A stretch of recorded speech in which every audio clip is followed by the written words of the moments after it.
We live in this system, and that's why I was trying to say earlier, it all comes down to this system.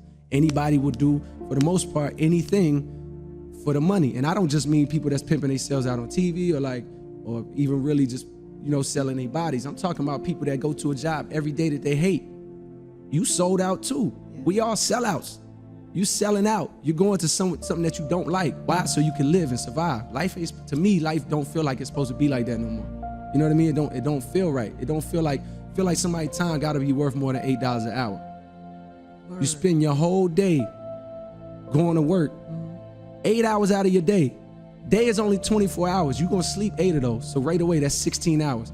Half of your day is making $8 an hour. Even if you get 15 an hour and they trying to raise minimum wage, like what, to 15? An hour of my life is worth $15? Okay, but I gotta do it. Yeah. I gotta work, I gotta eat. Basically what I'm telling you right now, what I realize is like the monetary, the material, even the success and like the things that you place your importance on, never can satisfy you and ever make you happy because they never end. There's no amount of money that will ever make you stop if money is what you care about. You'll keep going. Oh, I got $1 million, gotta get 10, got 10, gotta get 100, got 100, gotta get 5, got 5, gotta get $1 billion. If it's cars, you'll never have enough cars. If it's women, you'll never have enough. You'll be chasing them forever.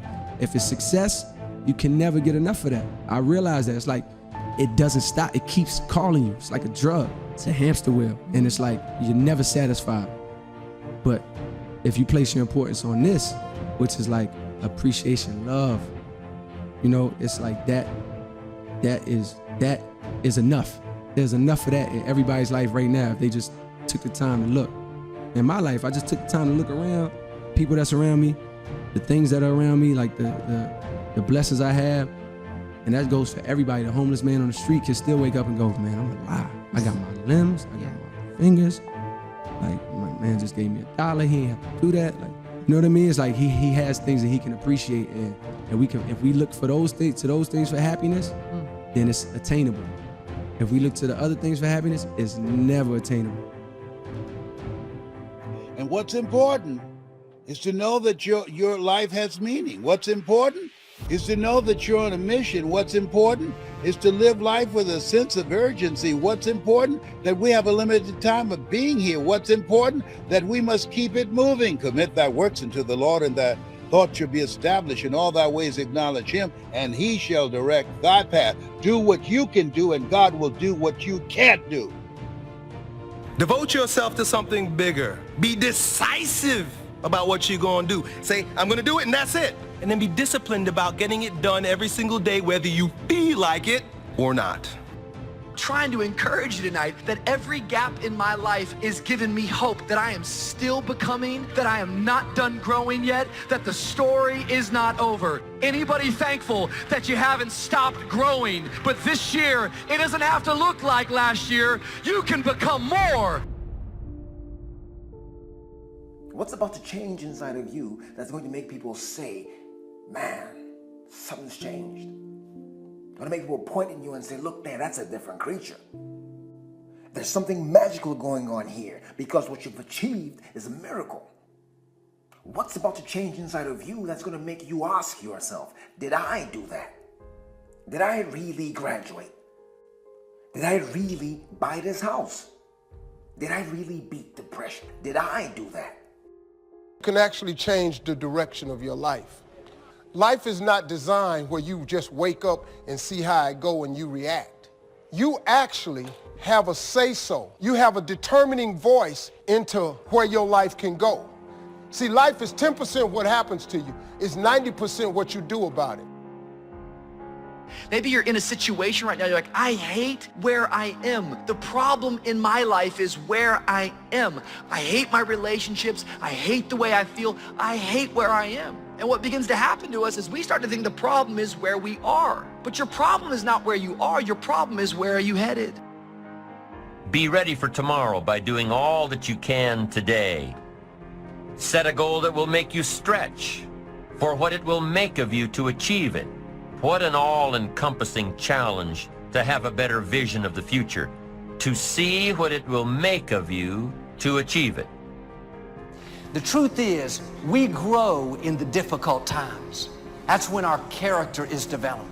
That's when we discover talent, confidence, courage that we didn't even know we had. My past is not to be held up as a mirror to remind me of what I used to be, but it's a window for me to look back through and say, I ain't going back that way no more. When the enemy puts you under pressure, he thinks that's going to stop you. What he doesn't realize is all that's going to do is cause you to shoot out further. When you feel restricted, don't be discouraged. Get ready to shoot out. Get ready for new levels. That pressure is not going to stop you. It's going to increase you. It works if you work it. Decide that you're going to start working on that dream. Now, there will be people that will criticize you. There will be people that won't see it for you. But I say to you, don't let them turn you around. Don't let nobody turn you around. That's key, because people will try and turn you around. That's real. Greatness is not cheap. Greatness will cost you something. Greatness will cost you something, not somebody else. It'll cost you something. It's going to cost you some time. It's going to cost you some energy. It's going to cost you some sacrifice. It's going to cost you some resources. It's going to cost you some hours of your life laying down, paying the price, going the extra mile, doing what other people are not willing to do. Greatness always costs more. That's why there's not many people who achieve greatness. They're not willing to pay the price. Every hero you guys had was called an idiot, crazy, a loser. You must break society's status quo. Status quo is normality. It's alive but not living. It's death on a stick, guys. The belief of the individual can overcome thousands of followers. One person with a belief overrides thousands of people with just intent. The greatest value in life is not what you get. The greatest value in life is what you become. It's not what you get that makes you valuable. It's what you become that makes you valuable. Do as much planning as you can. Dig in and plan every detail that you can plan. The most important part of a plan, the thing that makes a plan the most effective, is its flexibility. And making a plan that is so flexible that when you do the actual operation and you come up against unexpected things, which are absolutely going to happen, you have the flexibility, you have options, you have contingency plans to deal with. Set the kind of goals that will make something of you to achieve them. So there you have the two components of positive self-direction. Self-knowledge, knowing who you are and what you want to do with your life. And number two, self-preparation. Getting ready for the opportunities before they come your way. Being ready, being worthy, becoming the person you need to be in pursuit of what you want. Life goes on. You have to keep living. Life goes on. I've watched people allow a failure in their life, then produce fear in them. Fear is not just an emotion. Fear is a spirit. When a person has a spirit of fear, they're scared of everything. They're scared of the dark. They're scared to be alone. They just have unreasonable, ungrounded fears. That spirit of fear will paralyze your life. It'll stop your movement, and you're designed to keep it moving. Watch what people do in trouble. Watch what people do in crisis. And if they fold up, there's no greatness there. But if there's greatness there, it'll come out in the hard places. There's something inside, an internal reservoir that won't lie down and stay down and whine and call their most 3 defeated friends and have a pity party. But there's something about a person that when the waters get troubled and all hell's breaking loose, greatness will step up to the crisis.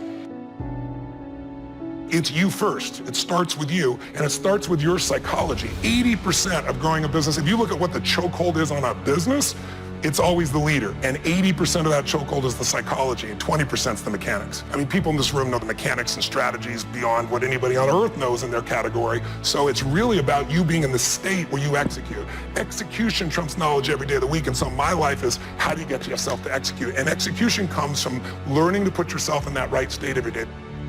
Where the mind goes, the man follows. If you don't like your life, Go home, have a meeting with yourself, and think about what you have been thinking about.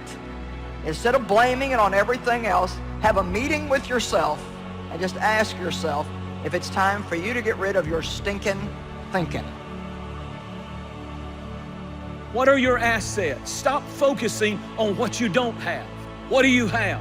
Well, I'm not good in math, and I'm not smart, and I'm not this, and I'm not that. But God has given you something that can win the battle. What's in your hand? Some of you are in a season right now where you know where you're going, but you don't understand where you are. Follow the dream that God has put in your heart to see somebody saved or somebody. I don't care what it looks like. You know where you're going. Don't get discouraged by where you are. See, you get mad when haters come your way. You get mad because you get a setback. You get mad because you get a detour. That's just dirt. You get mad because they talking about you. That's dirt. You got to have dirt on you to grow into what God got for you. Quit tripping.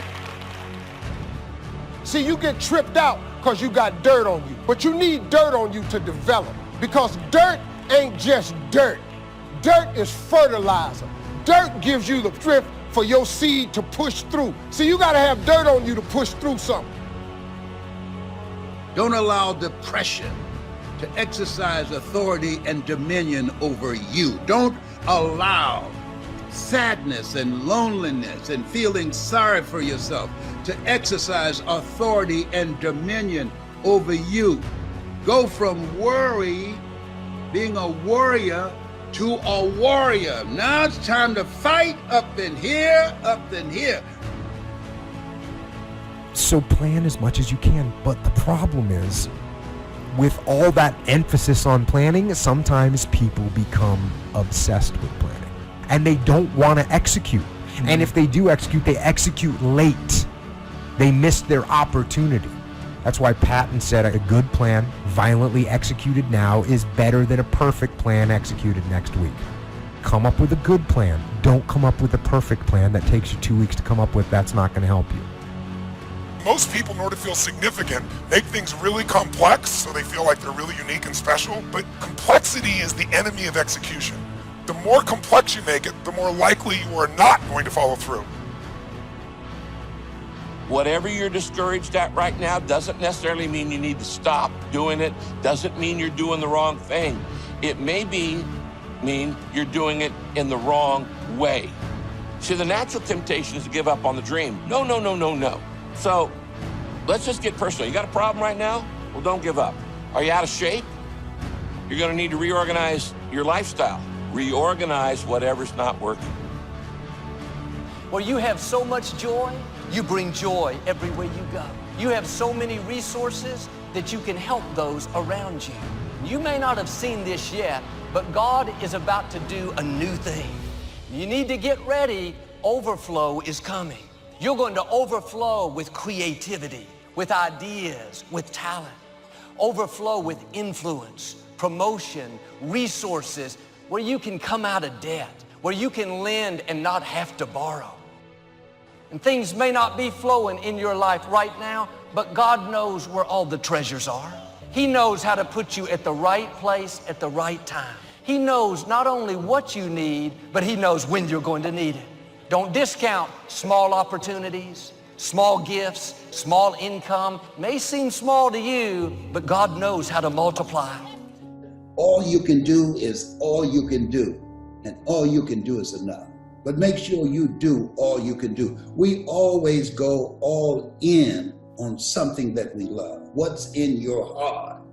Because where your heart is, there your treasure is also. In my book, I say, live a heart-centered life.